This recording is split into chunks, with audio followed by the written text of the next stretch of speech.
Qualquer conhecimento na área científica exige um grande tempo de maturação em função do sistema de avaliação de qualidade de qualquer saber.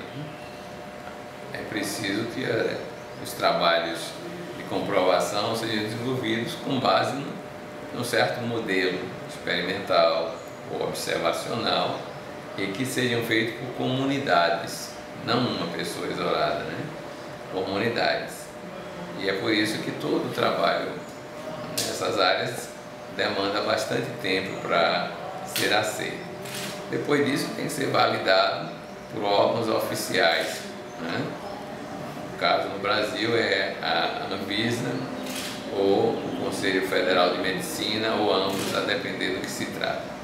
Então é compreensível que qualquer novidade, qualquer pensamento aplicado na área da pesquisa exija tempo em relação a esse tipo de aprovação.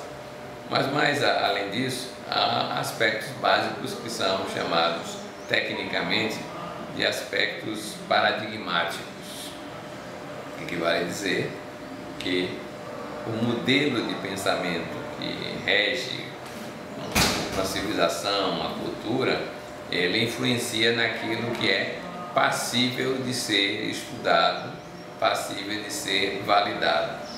O paradigma, tal como descreve Thomas Kuhn, é uma moldura, uma espécie de padrão que determina o que é viável e o que não é viável pesquisar, e além disso, as consequências, os resultados, como eles podem ser comparativamente aceitos ou não.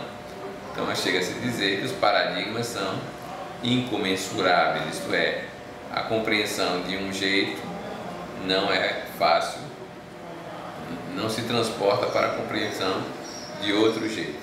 Para ficar mais fácil o entendimento, é mais ou menos como se a gente tentasse estudar a história. E a história contada, por exemplo, a brasileira pelos portugueses é uma, a pelos negros africanos a mesma história é outra, a pelos índios é uma terceira. Assim se compreende que no modelo de interpretação eurocêntrico os portugueses descobriram o Brasil. No modelo de interpretação nativo tupiniquim, as terras dos tupiniquins foram invadidas e tomadas pelos portugueses. Quer dizer, é o mesmo fato, mas a leitura é completamente diferente. Da mesma sorte é em certos aspectos paradigmáticos na área do adoecer, na área do tratamento de um modo geral da saúde. Então tomemos um exemplo. Florais de Bach.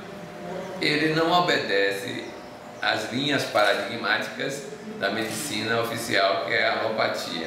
Por isso ele sequer é estudado.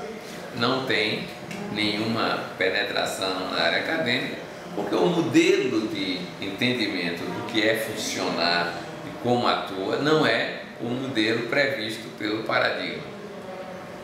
Então é preciso que quem se interessa pelo assunto tenda a fazer pesquisas que obedeçam aos padrões previstos, que os resultados apareçam, para então entrar no âmbito da discussão de um modo geral, porque é completamente diferente o modo de pensar.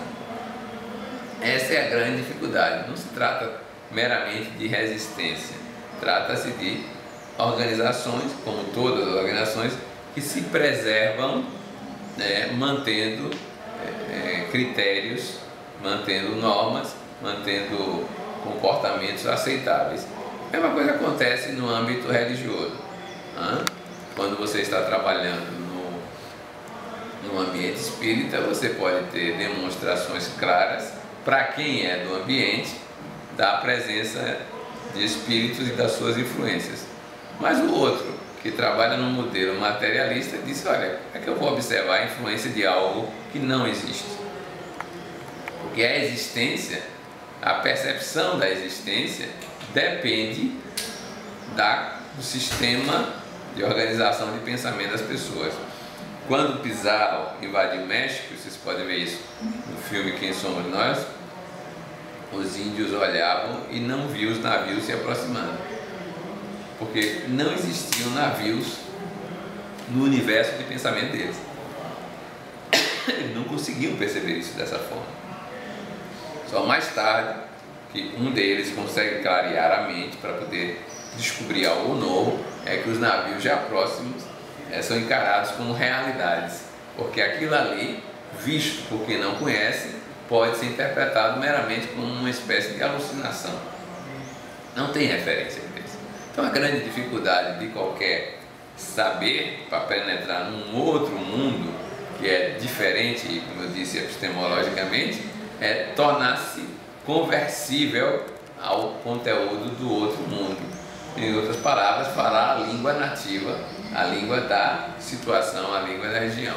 Então quem quiser fazer, penetrar o conhecimento não oficial na oficialidade, deve se preparar para fazer as coisas conforme a oficialidade. Senão isso se torna invisível, imperceptível. Vou lhes dar mais um exemplo ainda de como é isso. Um professor da USP fez uma tese de mestrado mostrando a invisibilidade das pessoas quando elas mudam de personalidade ou de hábito. Ele fez o seguinte, como professor universitário ou como aluno do mestrado, tinha muitos amigos, muitas relações, e aí ele resolveu se vestir de gari dentro do campo da USP. Nunca foi reconhecido pelos colegas. Passavam, falavam com ele, mas não percebiam que era ele.